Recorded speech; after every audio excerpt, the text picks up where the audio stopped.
أعوذ بالله من الشيطان الرجيم. بسم الله الرحمن الرحيم.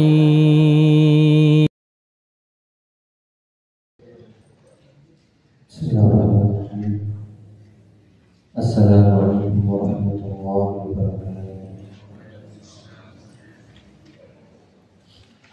Alhamdulillahilladzi arsala rasulahu bil huda wa dinil haq liyudhhirahu 'ala ad-dini kullihi wa kafaa billahi shahida.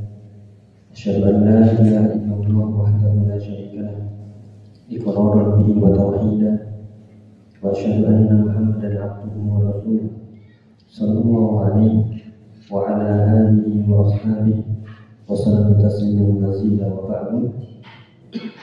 Allahumma 'allimna ma yanfa'una wanfa'na bima 'allamtana wa zidna 'ilma. Allahumma aslih syu'unana kullaha wa la takilna ila anfusina tarfata 'ain. Alhamdulillah, para jamaah, Bapak-bapak, Ibu dan para ikhwan sekalian dirahmati Allah Ta'ala. Alhamdulillah, kita bersyukur kepada Allah Ta'ala kesempatan petang hari ini kita masih diberikan kesempatan, waktu luang, diberikan hidayah, kemudahan, sehingga kita bisa berkumpul bersama di masjid, di antara masjid-masjid Allah Ta'ala dalam rangka thalabul ilmi syar'i, mengaji bersama, mengambil faedah dari ayat-ayat Allah, dari hadis-hadis Nabi sallallahu alaihi wasallam, dan juga dari penjelasan para ulama, dari kitab yang kita ambil faedahnya, yaitu kitab Riyadhus Shalihin dari karangan Imam An-Nawawi rahimahullah rahmatan wasi'ah. Semoga apa yang kita usahakan menuju tempat yang mulia ini benar-benar dicatat sebagai amal yang ikhlas lillahi ta'ala, amal yang kelak kita harapkan menjadi pembela dan juga pemberat timbangan kita yang mulia. Para jamaah yang dirahmati Allah Ta'ala, sebelum kita mulai tentunya kita juga mengingatkan, yaitu begitu nikmatnya menuntut ilmu bagi seorang yang dimudahkan untuk jalan ke sana. Karena di zaman yang penuh dengan fitnah ini, zaman yang datang silih berganti dahsyatnya fitnah, ketika kita tidak menyibukkan dengan ilmu, ya pasti kita akan terjatuh, terseret, terjerembab dalam fitnah. Oleh karena itu, hal-hal yang membuat kita teguh istiqomah adalah menuntut ilmu. Maka bagi siapapun yang ada kita, di antara kita, baik saya pribadi dan juga para jamaah, ketika ada kemudahan, kelapangan, kesempatan, bahkan diberikan rezeki untuk menuntut ilmu, maka tuntutlah dimanapun itu berada. Karena itulah yang menyelamatkan kita setelah taufik dari Allah Subhanahu Wa Taala. Tentunya hidayah itu harus dicari, hidayah itu harus dikejar, hidayah itu harus diperoleh, dan tidak ada cara meraih hidayah itu kecuali dengan jalan yang menuntut ilmu syar'i. Jadi semoga semuanya dimudahkan untuk istiqomah di atas ilmu dan amal. Melanjutkan dari apa yang sudah kita mulai dari kitab Riyadhus Shalihin, masih di bab pertama, babul ikhlas wa ihdharu atau wa ihdharin niyati fi jamil a'mal wal aqwal al-barizah wal khafiyah. Bab tentang keikhlasan dan pentingnya menghadirkan niat di seluruh amal perbuatan, perkataan yang nampak ataupun yang tersembunyi. Telah berlalu ayat-ayat dan juga hadis dari yang disebutkan oleh Imam An-Nawawi. Dia menunjukkan kefakihan beliau rahimahullah rahmatan wasi'ah, sehingga kita terus menggali ilmu dari beliau dan faedah. Maka sudah sepantasnya ya kita selalu mendoakan beliau, yaitu rahimahullah, yaitu Allahumma arhamhu, Allahumma arhamhu wa wasi' madkhalahu. Ya, kita sampai di hadis keempat dari pembahasan tentang keikhlasan ini, yaitu dari kita bacakan bagi yang punya kitabnya. Ya, hadis kelima. Hadis kelima, adapun hadis keempat sudah berlalu tentang betapa pentingnya niat dalam setiap keadaan. Bahkan ketika seorang uzur, sakit, ya maka dia tetap mendapatkan pahala. Bisa jadi pahala niat atau pahala amalan itu sendiri. Kalau itu sudah rutinitas, kebiasaan, kemudian tidak melakukan karena uzur, karena sakit, maka tetap mendapatkan ya pahala amalannya itu sendiri. Adapun jika itu bukan kebiasaan, kemudian berniat untuk melakukan suatu kebaikan namun tidak jadi, dia tetap mendapatkan pahala niat. Jadi kembali sudah kita jelaskan bedanya antara pahala niat dan pahala amalan sendiri. Itu ajrul niyyah wa ajrul amal. Kapan seorang memperoleh ajrul niyyah? Yaitu ketika itu bukan rutinitasnya. Kemudian dia berniat melakukan kebaikan, kemudian tidak jadi karena uzur, maka tetap dia dapat ajrul niyyah. Adapun ajrul amal, pahala amalan, ya, itu adalah ketika seseorang sudah rutin istiqomah ya, dari ibadah-ibadah hariannya, kemudian suatu hari ada uzur sakit, safar atau hal yang lain tidak bisa ditinggal, uzur syar'i, maka dia tetap mendapatkan pahala amalannya walaupun dia tidak mengerjakan.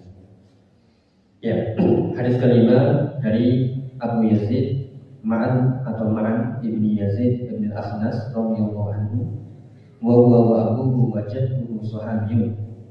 Qala kana Abu Yazid akhraja dananira yatasaddaqu biha fa wada'aha 'inda rajulin fil masjid. Faji'tu fa akhadtuha fa ataituhu biha fa qala wallahi ma iyyaka aradtu. فخاصمته إلى رسول الله صلى الله عليه وسلم فقال لك ما نويت يا يزيد ولك ما أخذت يا معن. Riwayat Bukhari. Ya, dari hadis ini bisa kita ambil faedah bahwasanya ketika seorang berniat suatu kebaikan, namun realitanya ya atau sasarannya itu tidak sesuai dia niatkan dari kebaikan itu, maka dia tetap mendapatkan ya pahala kebaikan. Ya, kita artikan di sini dari Abu Yazid. Ya, Abu Yazid namanya Ma'an punya bapak namanya Yazid bin al-Akhnas. Jadi biasanya orang Arab antara cucu dan kakeknya itu namanya sama. Di sini Abu Yazid namanya Ma'an, ya, bin Yazid. Ya, semoga nggak bingung. Ya, dari Abu Yazid Ma'an ibnu Yazid bin al-Akhnas radhiyallahu anhu wa huwa wa abuhu wa jadduhu sahabiyyun. Semuanya yang dari nama-nama yang disebutkan ini, Abu Yazid, ya, kemudian Ma'an, kemudian Yazid ibn al-Akhnas. Akhnas itu sendiri semuanya adalah para sahabat. Ya, ini adalah keluarga yang mulia, semuanya adalah dari sahabat Nabi radhiyallahu anhu. Ya, karena Abu Yazid, karena dahulu ayahku namanya Yazid. Ini yang berkata siapa ya? Ya, yang berkata adalah Ma'an. Ma'an berkata, bapakku namanya Yazid dahulu akhraja danani, mengeluarkan ya beberapa uang dinar, yatasaddaq, untuk sedekah atau sedekah, atau biasa diartikan di sini sedekah yaitu zakat. Ya, untuk sedekah atau zakat dengan harta itu. Fa wada'aha 'inda rajulin fil masjid. Kemudian diletakkan atau dititipkan ke seseorang di masjid. Ya, nitip ya, nanti jika ada yang berhak menerima zakat ini, berikan. Nah, kan niatannya kalau zakat sebagaimana disebutkan di surat At-Taubah ayat 60 itu untuk 8 asnaf, fakir, miskin, ya, kemudian juga orang-orang yang kailit, ya, orang yang banyak utang, kemudian dia bangkrut, ya, dan juga orang-orang yang berhak menerima zakat dari 8 asnaf. Ya, jika ada orang yang mampir ke masjid untuk meminta yaitu harta zakat, maka berikan. Nyata yang datang adalah haji itu fa'akhadtuha. Nyata yang datang adalah ya Ma'an ini adalah anak dari Yazid. Ya, fa'akhadtuha, maka aku mengambilnya, fa'ataituhu biha, maka aku datang membawa harta zakat itu ya kepada ayahku yaitu Yazid. Faqala wallahi wa ma iyyaka arad. Kemudian ayahnya tadi namanya Yazid berkata, "Bi Allah, bukan engkau yang aku inginkan." Ya kan, engkau anakku sendiri. Ya, kalau bisa yang ngambil bukan kau, ya, bukan kamu. Yang aku inginkan orang lain yang berhak. Ya, akhirnya faqasamtu ila Rasulillah sallallahu alaihi wasallam, maka Ma'an tadi mengadukan hal ini kepada Rasulullah SAW untuk meminta hukum. Gimana ini? Ini saya tadi memang berhak menerima zakat, kemudian ada di masjid, ya, ada orang yang menitipkan zakat dan aku ambil, ya, ya, dan ternyata itu adalah ya ayahku. Itu juga yang tadi ayahnya Yazid menitipkan harta untuk zakat di masjid, pengennya bukan anaknya, tapi ternyata yang ambil ya anaknya. Ya, maka di sini Nabi memutuskan faqala sallallahu alaihi wasallam laka ma nawaita ya Yazid wa laka ma akhadta ya Ma'an. Ya, bagimu apa yang kau niatkan wahai Yazid. Ini siapa ini, bapak atau anak? Yazid tadi masih belum. Ya, Yazid itu bapaknya. Laka ma nawaita, yang berniat sedekah zakat di masjid adalah bapak. Untuk siapa? Untuk orang-orang yang berhak yang menerimanya. Walaka ma akhadta ya Ma'an, dan kau bagimu apa yang kau ambil wahai Ma'an, yang menceritakan perawi hadis ini. Ya, jadi dua-duanya silahkan ambil. Yang berniat untuk zakat sampai niatnya sudah gugur kewajibannya dan itu sudah sah, cukup. Dan juga apa yang mengambil, walaupun itu harta dari ayahmu, karena engkau minal mustahqina ya minal zakat, kau yang berhak menerima zakat, sudah ambillah. Nah, di sini ada pelajaran menarik.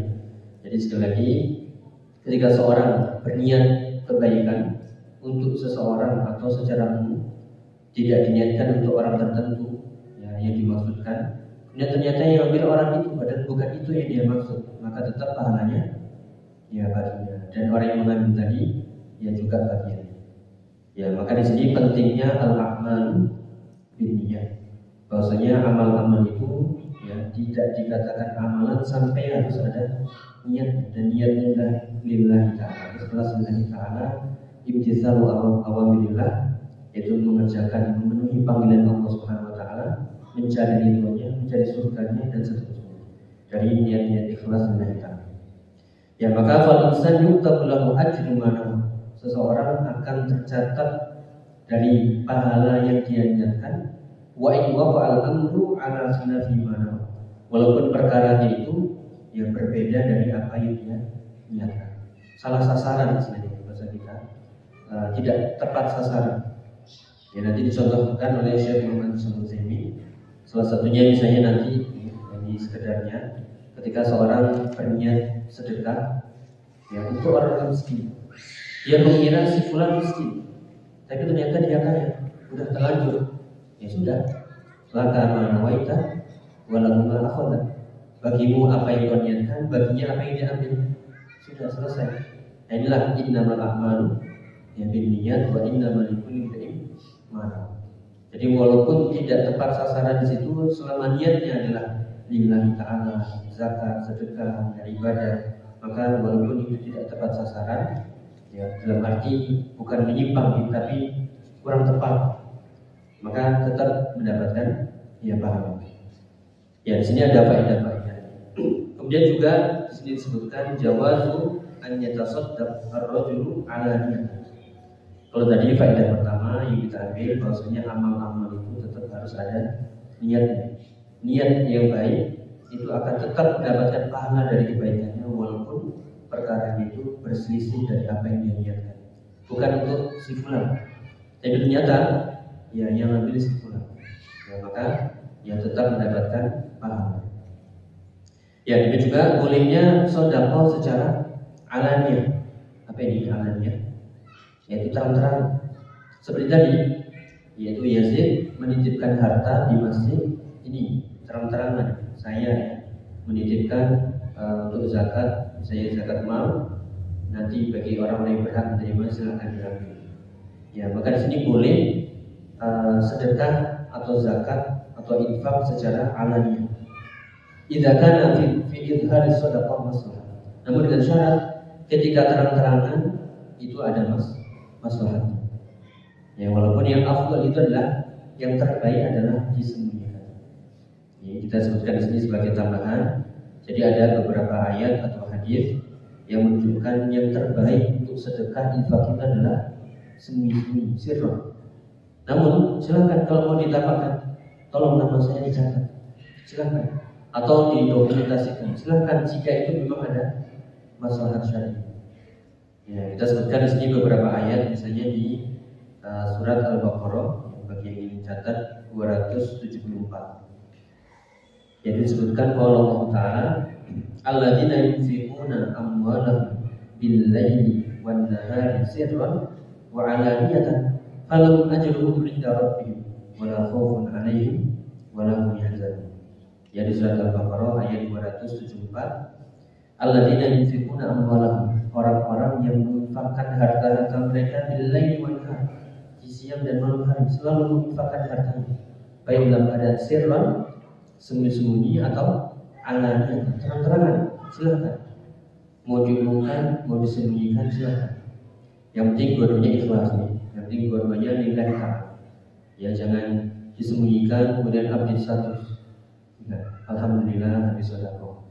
Ya, artinya tahuan ternyata ya si fulan. Ya, jadi mau terang-terangan, sembunyi-sembunyi silakan. Falahum ajruhum, jika itu keduanya ikhlas, maka bagi mereka orang yang infak di malam dan siang hari, terang-terangan atau sembunyi-sembunyi, mereka mendapatkan pahala dari Allah Subhanahu wa taala, la khaufun 'alaihim wa la hum yahzanun. Tidak akan yaitu merasakan rasa khawatir, takut, dan juga sedih mengingat-ingat masa lalu. Ya, tidak akan takut menatap masa depannya, dan juga tidak khawatir yang memikirkan masa lalunya. Tidak pernah rasa takut atau terhinggap rasa takut dan merasa sedih dari perkara-perkara dari kehidupan dunia. Itu yang pertama dari surat Al-Baqarah ayat 274. Dan juga sebelumnya di ayat 271, ini yang menunjukkan disembunyikan lebih baik. Kalau Allah Ta'ala di 271 sebelumnya, intu badus shadaqati ya fani'imma, jika kalian menampakkan sedekah-sedekah itu, maka itulah yang terbaik, itulah yang sangat baik. Ya, jika kalian tampakkan sedekah-sedekah itu, maka itu sangat baik sekali. Wa ituhuha wa tutuhal fuqara fa huwa khairun lakum. Namun jika engkau sembunyikan dan engkau berikan kepada orang-orang fakir, orang miskin yang membutuhkan, fa huwa khairun lakum, maka itu lebih baik lagi bagi kalian. Wa yukaffiru ankum sayyi'atikum, atau wa yukaffiru ankum min sayyi'atikum wallahu bima ta'malun basir. Dan Allah akan menghapuskan dari kesalahan-kesalahan kalian, dan Allah Maha yang mengetahui apa yang kalian kerjakan. Nah, di sini jadi itu badus shadaqati fani'imma, jika kalian tampakkan dari sedekah infak itu, ya maka silakan, itu baik sekali. Jika ada maslahatnya, ditampakkan maslahat, silakan. Namun jika disembunyikan, tidak ada yang tahu, dan kau berikan kepada orang fakir, fa huwa khairun lakum, itulah yang lebih baik. Ya, ditujukan lagi dengan hadis tentang sab'atun yudhilluhumullah yauma la dhilla illa dhilluh, 7 golongan di mana tidak ada naungan, mereka mendapatkan naungan di mana tidak ada naungan kecuali naungan Allah. Salah satunya adalah yaitu seseorang yang rajulun tasaddaqa bi shadaqatin fa akhfaha. Ada seseorang yang sedekah infak dengan sebuah sedekah yang dia sembunyikan, hatta la ta'lam shimaluhu ma tunfiqu yaminuhu, sampai tangan kirinya tidak mengetahui apa yang diinfakkan oleh tangan kanannya. Ya, berarti orang terdekat sendiri tidak tahu apa yang dia infakkan. Keluarganya, suaminya, istrinya, anaknya, kerabatnya, tidak ada yang tahu sama sekali. Ya, inilah orang-orang yang mendapatkan naungan, di mana tidak ada naungan kecuali naungan Allah Subhanahu wa taala. Dan juga dijual dengan hadis yang lain, yaitu al-mar'u tahta dhilli shadaqati, seseorang nanti yang kiamat, yang memaksa akan mendapatkan naungan sesuai dengan kadar sedekahnya. Semakin banyak sedekahnya, maka naungannya semakin besar. Itu yang kita harapkan, mendapatkan naungan di mana ya ketika matahari didekatkan sedekat-dekatnya, semua orang tenggelam dengan keringatnya sesuai dengan amal perbuatannya. Namun orang-orang beriman yang mereka mendapatkan ya naungan di mana tidak ada naungan kecuali naungan Allah. Yaitu salah satunya adalah yaitu seseorang yang sedekah disembunyikan sampai tangan kirinya tidak mengetahui apa yang diinfakkan tangan kanan. Sembunyikan begini, ya bukan ini kiasan. Maksudnya adalah orang terdekat itu tidak tahu, dia yang infak, dia yang membantu, tidak ada yang tahu sama sekali. Ya, itulah keutamaan. Sekali lagi, jika ditambahkan silahkan. Itu sebagaimana dalam hadis yang lain, yaitu tentang kisah di mana ketika Nabi SAW memotivasi para sahabat untuk sedekah, ternyata tidak ada yang gerak sama sekali. Ya, tidak ada yang gerak sama sekali sampai datang yaitu seorang dari Ansor, ya, yang dikatakan Ja'a rajulun bi shadaqatin bi kaffi. Tiba-tiba ada seorang dari Ansor datang dengan sedekah di tangannya, yaitu beberapa harta, sampai tangannya gak cukup, yang lupa, dan bahkan gak kuat untuk mengangkatnya. Wa fatataba an-nas, maka diikutilah oleh orang manusia, oleh orang-orang yang melihat ala shadaqah jahrah.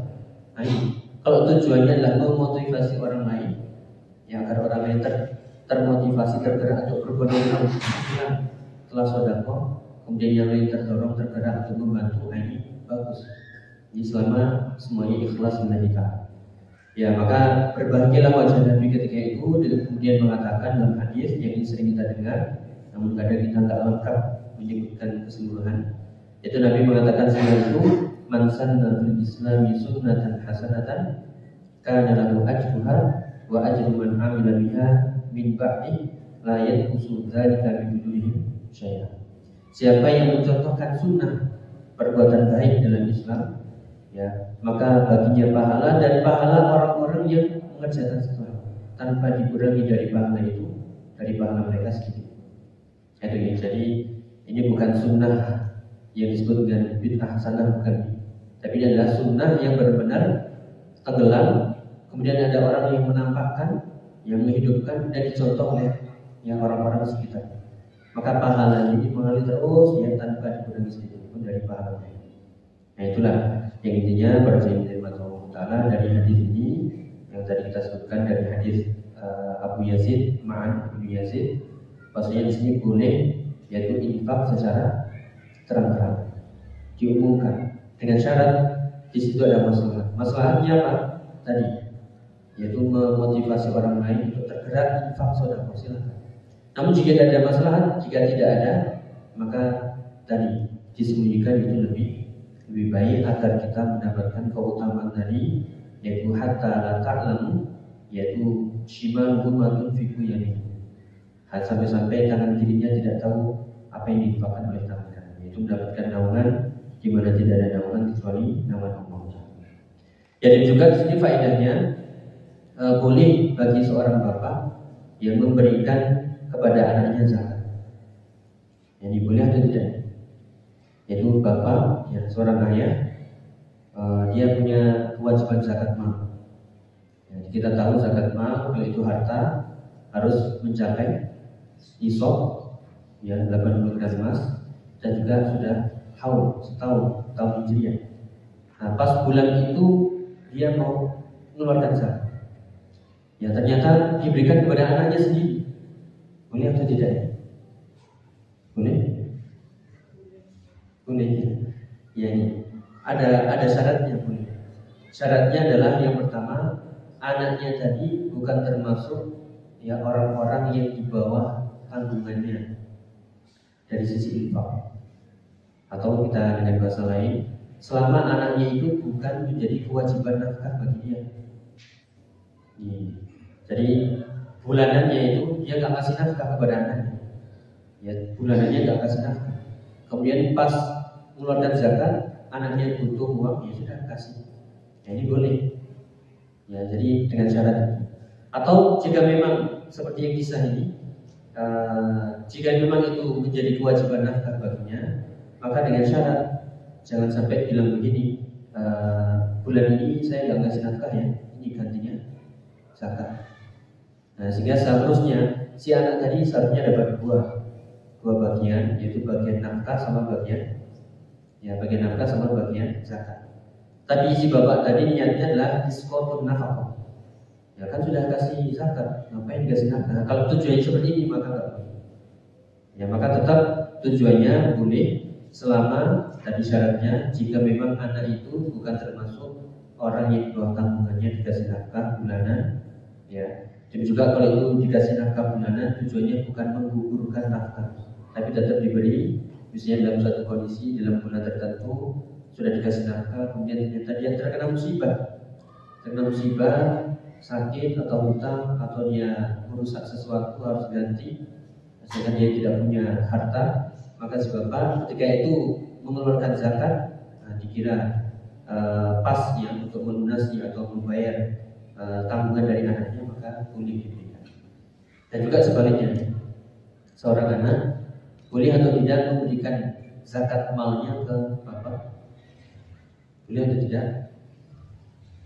Ya, ini sama ya, hukumnya boleh. Dengan syarat tadi, bapaknya tadi bukan menjadi tabungan nafkah bagi si anak. Karena ada kadang si anak ya sudah memiliki pekerjaan tetap, kemudian bapaknya tidak memiliki pekerjaan dan membutuhkan nafkah, tidak ada yang memberi dari saudara-saudaranya, maka si anak tadi berkewajiban memberikan nafkah. Selain juga terlebih dahulu anak istrinya, dia sendiri. Jika ada lebih, maka ini sudah kita bahas, yaitu untuk orang tua. Ya, jadi selama itu menjadi tabungan anaknya, ya, maka hendaklah dikasih nafkah terus, bukan zakat. Tapi jika itu bukan tabungannya, ya maka silakan. Tadi kasusnya hari-harinya biasa normal, nggak dikasih apa-apa, ya cuman kadang hadiah, kadang pemberian, tapi nggak rutin tiap bulan, bukan bagian dari nafkah. Nah, ketika suatu hari ayahnya membutuhkan uang, ya kemudian harus membayar dan pas anaknya mau bayar zakat, silakan. Tadi dengan syarat bukan menjadi tanggungan nafkah, ya. Atau kalau menjadi tanggungan nafkah, tidak menggugurkan kewajiban nafkah. Nah, ya, kenapa harus syaratnya seperti ini? Agar nanti orang yang mengeluarkan zakat itu tidak mengatakan tadi daripada saya ngasih 2 kali, udah ini kan sudah cukup, ini kan sudah termasuk bagian dari pemberian. Tidak, ada 2 kewajiban. Ya, maka kalau sudah diberi nafkah, maka hendaklah itu diberikan kepada yang lain. Ya, jika memang ada yang lebih membutuhkan. Adapun yang tadi tetap ada kewajiban nafkah. Sekali lagi, jika antara bapak dan anak tadi punya kewajiban yang memberi nafkah. Ya, sekarang kita masuk ke pembahasan dari penjelasan Syekh Muhammad Shalih Al-Utsaimin dalam kitabnya beliau Syarah Riyadhus Shalihin. Ya. Kalau tadi kita ambilkan dari referensi yang lain yang kita simpulkan tadi. Ya, sekali lagi di sini dari hadis Abu Yazid Ma'an Abu Yazid Al-Akhnas bisa kita ambil faedah yang pertama dari penjelasan Syekh Muhammad Shalih Al-Utsaimin, yaitu apa yang disebutkan oleh para ulama, anna rajul law a'ta zakatahu syakhsan yaqulu annahu min ahli zakat. Jika seseorang berniat memberikan zakat kepada seseorang yang dia mengira itu dia adalah mustahik zakat, itu orang-orang yang berhak menerima zakat. Kata bayyana annahu ghani, tapi ternyata setelah dibagikan semua dulu, ternyata dia orang kaya, ya bukan termasuk ahli zakat atau orang yang berhak menerima zakat. Ya, maka bagaimana hukum zakatnya dia? Hukumnya adalah mujzi, hukumnya cukup dan gugur kewajibannya dan sah. Kata pun makbulah tabarra'a biha zimmatu, ya, atau tabarra'a biha zimmatu. Maka orang yang seperti ini walaupun tidak tepat sasaran yang dikira dia tadi diberikan kepada yang ahli atau yang berhak menerima zakat, ternyata bukan, ya sudah dikasihkan, ya sudah, dia baginya apa yang dia niatkan, seperti tadi laka ma nawaita walahu ma akhadha atau walaka ma akhadha. Jadi apa yang kau niatkan bagimu pahalamu, dan orang yang mengambil juga bagianmu sendiri.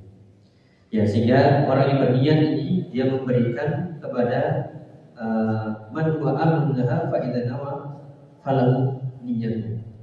Jadi walaupun diberikan kepada yang bukan menjadi bagiannya dari orang yang berhak menerima, namun ya sudah niat tadi, fa innama likulli imrin ma nawa, maka dia tetap mendapatkan ya pahala dari niat. Kemudian juga contoh yang lain, nah ini dalam contoh-contoh yang lain, fa inna insan lam arada an yufa, ini kita ambil dari contoh-contoh, yaitu ketika seorang sudah berniat untuk mewakafkan rumahnya, masalah contohnya rumah baitun shaghir, rumah itu kecil, dia punya banyak rumah ya, ada rumah kecil, rumah sedang, rumah besar misalnya. Faqala waqaftu baiti al-fulani wa asyara al-khabir, saya wakafkan rumahku ini, kemudian dia nunjuknya ke rumah yang besar, padahal dia niatnya itu yang kecil. Ya boleh kan ya, kecilnya itu tipe berapa misalnya, ya tipenya lah. Jadi niatnya adalah rumah kecil, di dalam hatinya sudah terbayang itu rumah yang itu, tapi pas nunjuk ya salah, nunjuk ke rumah yang besar. Nah ini gimana ini yang dikasih? Wah alhamdulillah dapat yang besar loh. Bukan yang itu, bukan yang itu. Nah, ini gimana ini hukumnya? Ya tadi salah nunjuk. Ya wa asyara ilal kabir, dia nunjuk ke rumah yang besar, lakinnahu khilafu ma nawa bi qalbi. Tapi sebenarnya niatnya itu bukan rumah yang besar, itu yang kecil. Maka ini hukumnya bagaimana? Innahu ala ma nawa. Maka hukumnya adalah sesuai dengan niatan. Ya jadi enggak dianggap masa babul lisan atau akhta'a fil isyarah. Jadi apa yang luput dari ucapan enggak sengaja, ya atau yang salah nunjuk itu enggak dianggap. Ya, dalam ungkapan lain mungkin yang bisa kita sebutkan dari kaidah fiqhiyah, yaitu turunan dari al-umur bimaqasidiyah, yaitu perkara-perkara itu dinilai dari tujuan-tujuan. Di antara cabang-cabang kaidah itu adalah al-ibratu, ya al-ibratu fil uqud, yaitu bil maqasid wal ma'ani la bil alfaz wal mabani. Yaitu yang dinilai dari yang dinilai dari akad-akad itu adalah apa yang ada dalam tujuan-tujuan niat, ya, bukan yang dilafazkan. Jadi ketika salah lafaz tapi niatnya itu, maka yang dianggap adalah apa ini? Niatnya. Ya kayak tadi, niatnya rumah kecil sudah terbayang pokoknya dari rumah jelas. Pas diajak ngomong mana yang ini, oh salah. Ya ternyata dia nunjuk yang besar. Oh bukan. Ya berarti kembali tadi, ya yang dianggap adalah niat-niatnya, tujuan-tujuannya sejak awal, bukan yang salah ucap tadi atau salah tunjuk. Nah itu dia. Kemudian contoh yang lain, tadi tidak dianggap masa bahwa bikin lisan, tidak dianggap yang terucap salah dari lisan. Yang penting adalah niat. Nah, kenapa? Yaitu tadi al-umur bimaqasidiyah, perkara-perkara itu dinilai dianggap dari tujuan niatnya. Jadi contoh yang lain, lo anna insanan jahil, ada seorang yang benar-benar jahil, la ya'rif al-farqa bainal umrah wal haji, tidak tahu sama sekali bedanya umrah dan haji. Pokoknya sama-sama pakai ihram berangkat ke Mekah, pokoknya sama ya. Bahkan harinya nggak tahu, bulannya nggak tahu, pokoknya berangkat. Ya bulan apa, mikotnya nggak tahu, ya ikut waktunya, bulannya nggak tahu, pokoknya berangkat pakai baju ihram. Ya sehingga dia berangkat, ternyata berangkatnya itu berangkat haji bersama orang-orang. Yang lain mengatakan labbaik hajjan, ya, atau dia mengatakan labbaik hajjan, padahal dia inginnya itu umroh. Ya, nah kalau kita haji yang itu ada talbiyah, yaitu menegaskan yaitu labbaik Allahumma hajjan. Kalau umroh labbaik Allahumma umratan. Ya dia inginnya umroh tapi nggak ngerti, nggak tahu bedanya umroh dan haji. Ya sehingga dia mengatakan labbaik hajjan wa yuridu umratan yatamatta biha ilal haji. Ya maka di sini ya yang dianggap niatnya adalah niat haji atau umroh? Ya niat umroh. Karena memang nggak ngerti sama sekali. Dia asal sebut aja labbaik Allahumma hajjan, semuanya ikut. Nah, semuanya haji dia ikut. Padahal dia saya pengennya umroh. Ya seperti itu.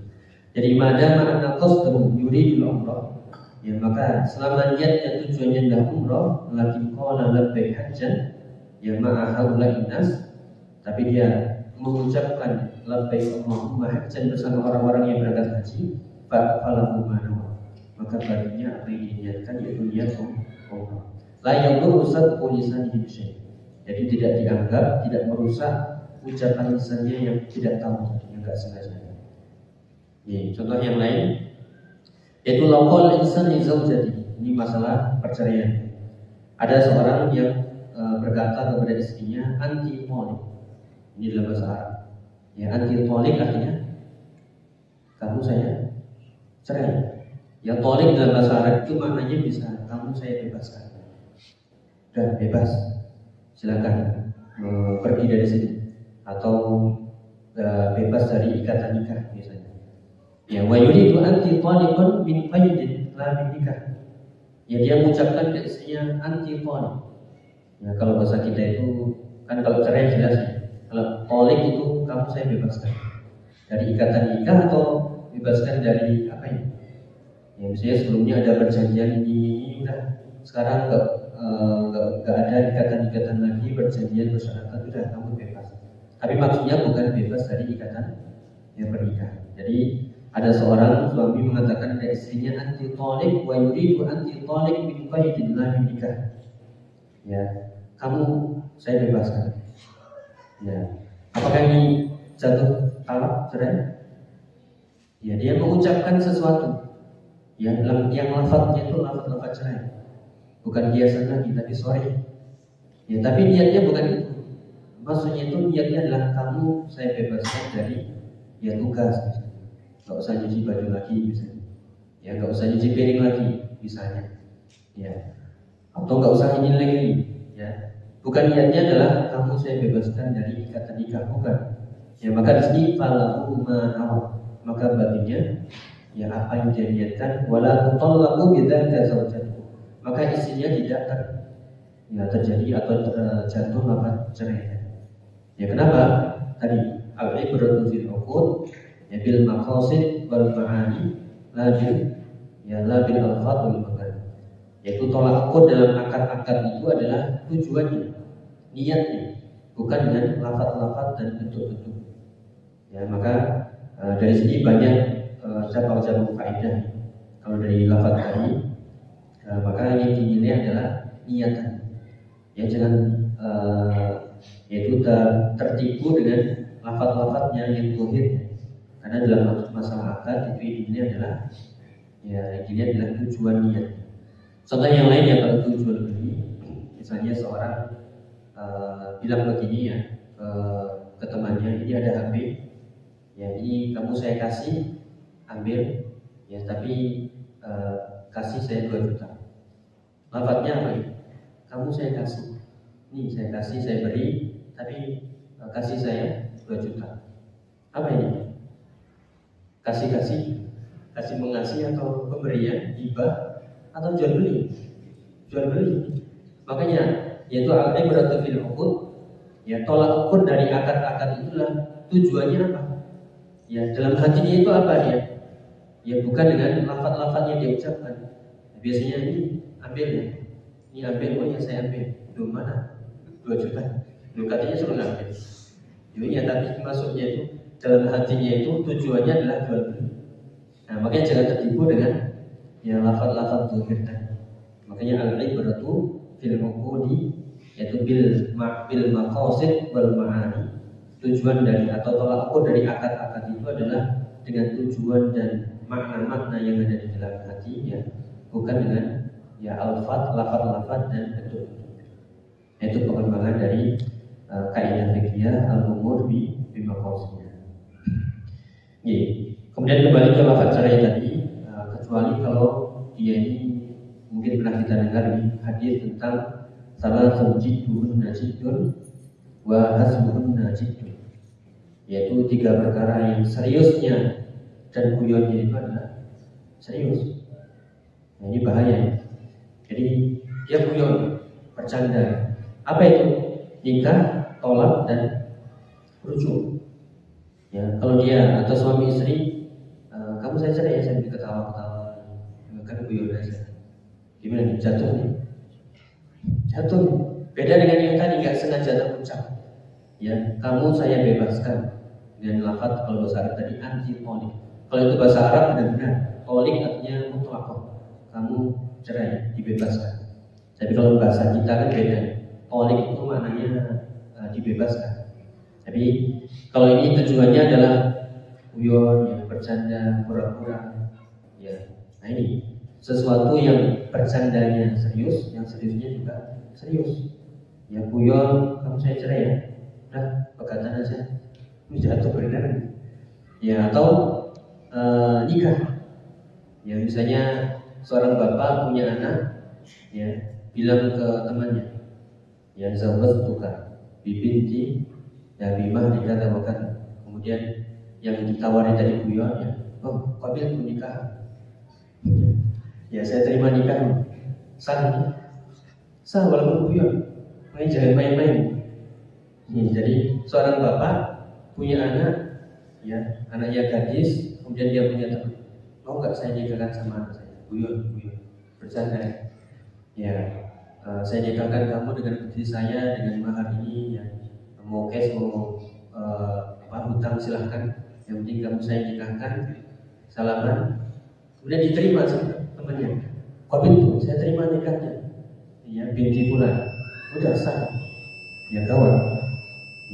Dan juga rujuk, ya ketika ada seorang suami istri, ya kemudian terjadi cerai dan masih masa-masa rujuk, kemudian guyon untuk rujuk, maka rujuk benar. Ya itu jadi bedakan antara ketidaksengajaan, ya, dengan sesuatu yang dibuat buruan tadi. Maka selagi dalam hadis yang sahih, yaitu 3 perkara yang seriusnya serius, yang candanya juga ya serius, yaitu masalah nikah, talak dan rujuk. Ini wallahu a'lam. Ya kemudian terakhir dari faedah ini, yang intinya tadi kita sebutkan sudah di bagian awal, bahwasanya boleh di sini seseorang sedekah atau zakat kepada ya anaknya sendiri, ya dengan syarat tadi dia bukan tanggungan nafkahnya bulanan, atau kalau itu memang tanggungan nafkah bulanan tujuannya bukan menggugurkan nafkah, ya tapi karena suatu kondisi dia butuh uang tambahan untuk bayar utang atau untuk membayar denda dan sebagainya, yang mengganti dari apa yang dia rusak, maka boleh diberikan. Ini sebagainya dalam hadis dari hadis Zainab, kita sebutkan sebagai penutup, yaitu bahwasanya istri Ibnu Mas'ud, yaitu Zainab, pernah ingin bersedekah atau mengeluarkan zakat ya dari hartanya. Maka berkata suaminya, yaitu Ibnu Mas'ud, ana wa waladuki ahaqqu min an tasaddaqti. Ya. Suaminya mengatakan, aku dan anakku lebih berhak untuk engkau berikan zakat. Ya kenapa? Keduanya fakir, keduanya miskin. Radhiyallahu anhu. Kemudian berkata istrinya Ibnu Mas'ud, hatta as'ala Nabi sallallahu alaihi wasallam. Enggak, saya enggak akan zakat kepada kamu berdua, ya sampai aku bertanya kepada Nabi sallallahu alaihi wasallam. Maka ketika ditanya Nabi menjawab sallallahu alaihi wasallam, shadaqa Ibnu Mas'ud wa zawjuka wa waladuka ahaqqu min ahaqqu man tasaddaqti bihi alaihi. Jadi benar apa yang dikatakan Ibnu Mas'ud, suamimu dan anakmu lebih berhak untuk engkau keluarkan zakat dari hartamu kepada mereka. Ini dalil yang disebutkan dari hadis riwayat Bukhari dalam kitab zakat, bolehnya zakat kepada suami, kepada istri, kepada anak, ya jika memang mereka termasuk orang yang berhak. Ya, wallahu a'lam. Mungkin itu yang bisa kita bahas. Mohon maaf. Yang intinya, mari kita sebagaimana poin dari tema kali ini, yaitu berniat baik, ya maka seorang akan mendapatkan pahala dari niatan baik yang dia niatkan. Ya walaupun itu kadang tidak sesuai harapan, tapi selama itu niat baik, insya Allah ya bagi kita ajrul niyyah wa ajrul amal. Ya mungkin itu, karena lebih mohon maaf, mungkin ada yang tanyakan. Cukup kita akhiri. Subhanallah wa bihamdihi asyhadu an la ilaha illa anta astaghfiruka wa atubu ilaik. Wa akhiru da'wana alhamdulillahi rabbil alamin. Assalamualaikum warahmatullahi wabarakatuh.